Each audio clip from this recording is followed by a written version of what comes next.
নিজের অধিকার পাওয়ার জন্য কমিশনের কাছে তাদের কি দাবি একবার জেনে নিচ্ছি ABM আব্দুল্লাহর কাছ থেকে।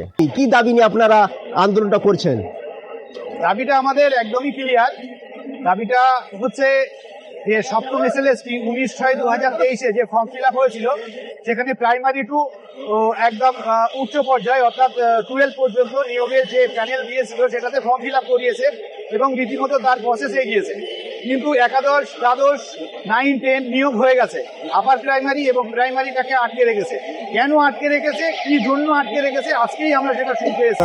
যদি কমিশন আপনাদের এই দাবিটা যদি না মানে তো আপনারা এগিয়ে যাবেন এই আন্দোলনটা নিয়ে? অবশ্যই কমিশন যদি এই দাবিটা না মানে, কমিশন আমাদের ভুলে যেতে পারে, রাজ্য সরকার আমাদের ভুলে যেতে পারে, কিন্তু আমরা বারবার মনে করাবো যে আমরা রাজ্য সরকারেরই অংশ।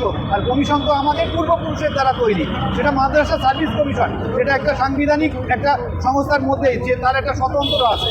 অতএব তারা আমাদের ভুলে যেতে পারে, অ্যাভয়েড করতে পারে, আমরা তাদের ভুলিনি। এর জন্য আমরা বারবার তাদেরকে বার্তা দেব যে যতটা দ্রুত সম্ভব আমাদের এই নিয়োগটা ক্লিয়ার করা হোক।